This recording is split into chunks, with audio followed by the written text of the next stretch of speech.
Advocate സേനാപതി വേണു, നമ്മുടെ അയൽരാജ്യത്തെ ഹിന്ദുക്കൾ ന്യൂനപക്ഷ വിഭാഗം വേട്ടയാടാൻ വിധിക്കപ്പെട്ടവരാണോ? നമ്പ്യാരെ, അങ്ങനെ ഒരു ചോദ്യം ചോദിച്ചാൽ അതിന് പെട്ടെന്ന് ഉത്തരം നമുക്ക് പറയാനായിട്ട് കഴിയില്ല. പക്ഷെ വർത്തമാനകാല സംഭവ വികാസങ്ങൾ അങ്ങനെ ഒരു ഭയപ്പെടുത്തലിന്റെ രൂപത്തിലേക്ക് പോകുന്നു എന്നുള്ളത്. കഴിഞ്ഞ ആഗസ്റ്റ് 6-ാം തീയതിയാണല്ലോ വിദ്യാർത്ഥി പ്രക്ഷോഭം അതിന്റെ മൂർധന്യാവസ്ഥയിൽ എത്തുകയും അവിടുത്തെ പ്രധാനമന്ത്രിക്ക് ബീഗം എന്താ പറയുക ഷെയ്ഖ് ഹസീന രാജ്യം വിട്ട് നമ്മുടെ രാജ്യത്ത് അഭയം തേടേണ്ട സാഹചര്യം ഉണ്ടായിരുന്നു. അപ്പോ അതിനുശേഷം ന്യൂനപക്ഷങ്ങൾക്ക്, പ്രത്യേകിച്ച് ഹിന്ദു ന്യൂനപക്ഷങ്ങൾക്ക് നേരെ വ്യാപകമായ അക്രമങ്ങൾ ഉണ്ടാവുകയും ലോകത്തെ എല്ലാ രാഷ്ട്രങ്ങളും അതിനെ അപലപിക്കുകയും ഒക്കെ ചെയ്ത സംഭവങ്ങൾ കഴിഞ്ഞ ദിവസങ്ങളിൽ ഉണ്ടായിട്ടുള്ളതാണ്.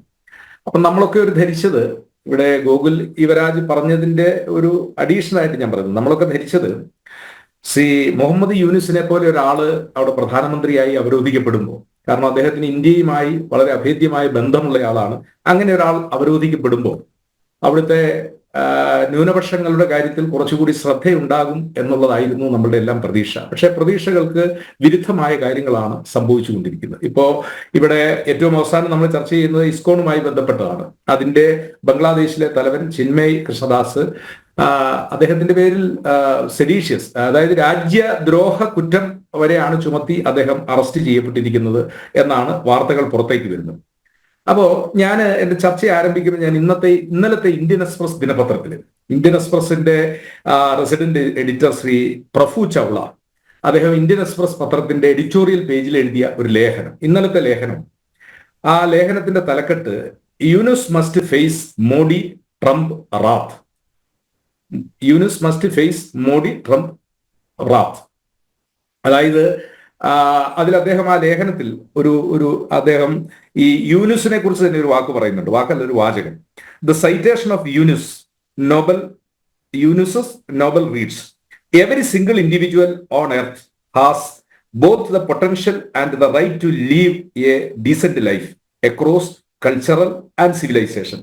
അപ്പൊ അതിനുശേഷം ഈ ബുക്കിൽ നിന്നുള്ള കോട്ടിംഗ് ആണ് പ്രഭു ചൗള പറയുന്നത്. Yunus and Grameen bank have shown that even the poorest of the poor can work to bring about their own development. അപ്പോ അദ്ദേഹത്തിന് നൊബൽ സമ്മാനം ലഭിക്കുമ്പോൾ അദ്ദേഹത്തിന്റെ വാക്കുകളും അദ്ദേഹത്തിന്റെ പ്രസംഗങ്ങളും ഒക്കെ ലോകത്തെ ഉത്തേജിപ്പിച്ചിട്ടുള്ള, കാരണം ലോകത്തിലെ പാവങ്ങളിൽ പാവപ്പെട്ട ആളുകൾക്കും അവന്റെ കൾച്ചർ ഏതാകട്ടെ, സംസ്കാരം ഏതാകട്ടെ, അവർക്ക് ഡീസന്റ് ആയിട്ട് ജീവിക്കാനുള്ള സാഹചര്യം ഉണ്ടാകും. അങ്ങനെയാണ് ഗ്രാമീൺ ബാങ്കുകളുടെ അദ്ദേഹത്തിന്റെ പ്രവർത്തനത്തെയൊക്കെ അദ്ദേഹം വിലയിരുത്തുന്നത്. പക്ഷേ ഇപ്പോൾ നമ്മൾ കാണുന്നത്, അനുഭവത്തിൽ നിന്ന് നമ്മൾ കാണുന്നത്, അദ്ദേഹത്തിന്റെ വാക്കുകളും അല്ലെങ്കിൽ നൊബേൽ സമ്മാനത്തിന് ആധാരമായിട്ടുള്ള അദ്ദേഹത്തിന്റെ മുൻകാല പ്രവൃത്തിയും ഇപ്പോഴും, ഒരുപക്ഷെ വയസ്സ് 84 ഇവിടെ സൂചിപ്പിച്ചതുപോലെ അദ്ദേഹം ആഗ്രഹിക്കാതെ രാജ്യത്തിന്റെ പ്രധാനമന്ത്രിയായ ആളാണ്. ഒരുപക്ഷെ അതിന്റെ ഒരു പോരായ്മകളൊക്കെ ഉണ്ടാകും. പക്ഷെ എന്നിരുന്നാൽ പോലും അദ്ദേഹത്തെ പോലെ ഒരാള് ലോകത്തിലെ പാവപ്പെട്ടവരിൽ പാവപ്പെട്ട ആളുകൾക്ക് അവർക്കും ജീവിക്കാനുള്ള സാഹചര്യം, ലോകത്തിലെ ഏത് കൾച്ചറും സംസ്കാരവും ആയിക്കൊള്ളട്ടെ, അവർക്കെല്ലാം ഡീസന്റ് ആയിട്ട് ജീവിക്കാനുള്ള സാഹചര്യം ഉണ്ടാകണം എന്നുള്ളതാണ് തന്റെ ആഗ്രഹം എന്ന് പറഞ്ഞ ഒരു മനുഷ്യൻ ഒരു രാജ്യത്ത് ഭരണം നടത്തുമ്പോൾ അവിടെ ഉണ്ടായിക്കൊണ്ടിരിക്കുന്ന സംഭവ വികാസങ്ങൾ, ഇപ്പോ വർത്തമാനകാലത്ത് പല വാട്സാപ്പ് മെസ്സേജുകളും ഒക്കെ നമ്മൾ കാണുന്നത് വല്ലാതെ ഭയപ്പെടുത്തുന്നതാണ്. ഇപ്പൊ നമ്മളിപ്പോ അതിനെക്കുറിച്ച് എന്തെങ്കിലും ന്യായീകരണങ്ങൾ പറഞ്ഞുകൊണ്ട് കാര്യമില്ല. കാരണം ഇത് ചരിത്രത്തിൽ ഉണ്ടായ തെറ്റുകൾ. ഇപ്പൊ നമ്മൾ മനസ്സിൽ വിചാരിക്കുന്ന എന്താ, 2ാം ലോകമഹായുദ്ധവും 1ാം ലോകമഹായുദ്ധവും ഉണ്ടാകാതിരുന്നുവെങ്കിൽ 4.5 കോടി ആളുകളാണ് 2 ലോകമഹായുദ്ധത്തിൽ മരണപ്പെട്ടത്. ഹിരോഷിമയിലും നാഗസാക്കിയിലും ഉണ്ടായ ബൊംബാർഡ്മെന്റിന്റെ ദുരന്തം എത്രയോ തലമുറകളായിട്ട് അനുഭവിച്ചുകൊണ്ടിരിക്കുന്നു. അപ്പൊ നമ്മൾ വിചാരിക്കുന്നത് എന്താ, അത് ഉണ്ടാകാതിരുന്നു എങ്കിൽ. പക്ഷെ ഉണ്ടായിപ്പോയി. അങ്ങനെ ചരിത്രത്തിൽ ഉണ്ടായിപ്പോയ ചില ദുരന്തങ്ങൾ, ലോകത്തിലെ 10 ദുരന്തങ്ങളിൽ ഒന്ന് എന്നാണ് ചരിത്രകാരന്മാർ രേഖപ്പെടുത്തിയിരിക്കുന്ന ഇന്ത്യ വിഭജനം. ആ ദുരന്തത്തിന്റെ ബാക്കി പത്രമാണ് ഇപ്പോഴും നമ്മുടെ 2 അയൽ രാഷ്ട്രങ്ങളിൽ സംഭവിച്ചുകൊണ്ടിരിക്കുന്നത്. പക്ഷെ ഇവിടെ നമ്മളെ നിരാശപ്പെടുത്തുന്നത്, നമ്മളെ അത്ഭുതപ്പെടുത്തുന്നു. ബംഗ്ലാദേശ് എന്ന് പറയുന്ന ഒരു രാഷ്ട്രം തന്നെ സൃഷ്ടിക്കപ്പെട്ടത് അവിടെ പടിഞ്ഞാറൻ പാകിസ്ഥാനിൽ നിന്നുള്ള വലിയ അടിച്ചമർത്തൽ ഉണ്ടായപ്പോൾ ആ അടിച്ചമർത്തലിനെ ചെറുത്തു നിന്നുകൊണ്ട് ഷെയ്ഖ് മുജീബ് റഹ്മാന്റെ നേതൃത്വത്തിലുള്ള അവാമി ലീഗ് പാർട്ടിയും പിന്നെ അവിടെ രൂപം കൊണ്ട മുക്തി ബാഹിനിയും അതിനെ സഹായിച്ചുകൊണ്ട് ഇന്ത്യ ഗവൺമെന്റും ഇന്ത്യയിലെ എത്രയോ സൈനികർ അവരുടെ ജീവൻ ബലി കൊടുത്തും 35 ലക്ഷം ആളുകളുടെ മരണത്തിന് ശേഷം സൃഷ്ടിക്കപ്പെട്ട ഒരു രാജ്യമാണ് ബംഗ്ലാദേശ്. ആ രാജ്യം അവരുടെ സ്വാതന്ത്ര്യത്തിന്റെ 50 വർഷം പൂർത്തീകരിക്കുമ്പോഴേക്കും അവരെ ആരാണോ അവരുടെ പിറവിക്ക് സഹായിച്ചത്, അവരുടെ സ്വതന്ത്ര മുന്നേറ്റത്തിന് സഹായിച്ചത്, ആ രാജ്യത്തിനെതിരെ നിന്നുകൊണ്ട് അതോടൊപ്പം തന്നെ ആ രാജ്യത്തെ പാവപ്പെട്ട ന്യൂനപക്ഷങ്ങളെ വല്ലാതെ ഉപദ്രവിക്കുന്ന ഒരു കാഴ്ച അത് സങ്കടകരമാണ്. ഞാൻ അതിന് പരിഹാരം ശ്രീ പ്രഭു ചൗള അദ്ദേഹത്തിന്റെ ലേഖനത്തിൽ അദ്ദേഹം പറഞ്ഞിരിക്കുന്ന അതുകൂടി പറഞ്ഞുകൊണ്ട് ഞാൻ ഈ ഒന്നാം ഫേസ് അവസാനിപ്പിക്കാം. Modi must use his global stature to isolate a communal Bangladesh. It is its new leaders preach to India to to recalibrate their policy instead of crying foul on their issue. Accept the fact that Bangladesh has moved on and you എന്ന് പറഞ്ഞാൽ നമ്മൾ move on to. Modi should definitely, അതാണ് ആ വാക്ക്, Modi should definitely retaliate by moving faster and leverage his friendship with Donald Trump to withdraw American support to an extremist Yunus establishment. അപ്പോ ഇവിടെ പന്ത് തീർച്ചയായും മോദിയുടെ കോർട്ടിലാണ്.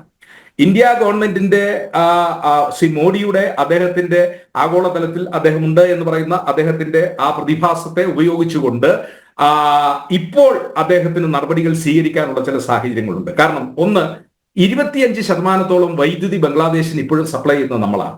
ബംഗ്ലാദേശിന് ആവശ്യമായ ജലത്തിന്റെ സിംഹഭാഗവും നമ്മുടെ നദികളിൽ നിന്ന് തുറന്നു വിട്ടാലാണ്.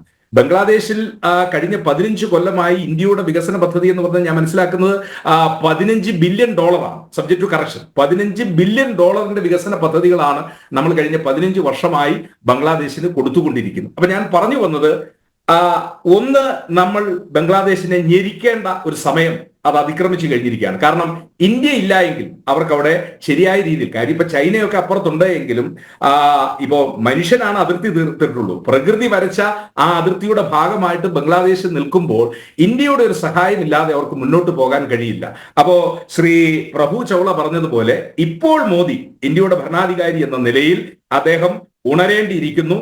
ലോകത്തെ നേതാക്കളുടെ ഇടയിൽ അദ്ദേഹത്തിന്റെ പ്രതിച്ഛായോ അല്ലെങ്കിൽ ആ ലീഡർഷിപ്പ് ഉപയോഗിച്ചുകൊണ്ട് ബംഗ്ലാദേശിനെ വിരട്ടാനും, മുമ്പ് സൂചിപ്പിച്ചതുപോലെ അവിടുത്തെ ന്യൂനപക്ഷങ്ങൾ, അത് ഹിന്ദു ആകട്ടെ, മുസൽമാൻ ആകട്ടെ, ഹിന്ദു ആകട്ടെ, സിഖുകാരാകട്ടെ, ബുദ്ധിസ്റ്റുകളാകട്ടെ, ക്രിസ്ത്യൻസ് ആകട്ടെ, അവർക്ക് നേരെ നടത്തുന്ന ആക്രമണങ്ങളെ അത് തടയുവാൻ, ബംഗ്ലാദേശിനെ വിരട്ടാനുള്ള എല്ലാ ആയുധവും ഇപ്പോൾ പ്രധാനമന്ത്രി എന്ന നിലയിൽ അത് നരേന്ദ്രമോദിയുടെ കയ്യിലാണ്.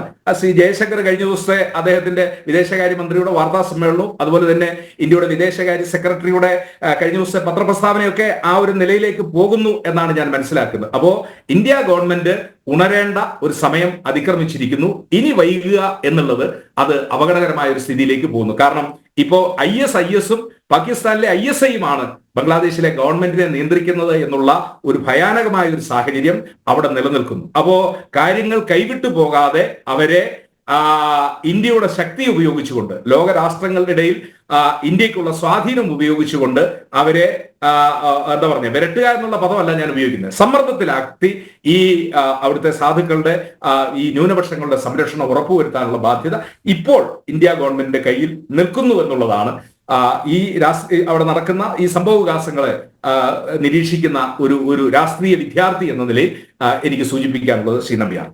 യെസ്, ബംഗ്ലാദേശ് പ്രതിസന്ധി ഘട്ടങ്ങളിലൂടെയൊക്കെ കടന്നു പോയപ്പോൾ മുഖം നോക്കാതെ, മതം നോക്കാതെ ബംഗ്ലാദേശികളെ ചേർത്ത് പിടിച്ച പ്രസ്ഥാനമാണ് ഇസ്കോൺ. അപ്പോൾ അവരെ ഊട്ടിയ കൈകളിൽ തന്നെ അവർ ഇപ്പോൾ കുത്തുകയാണ്.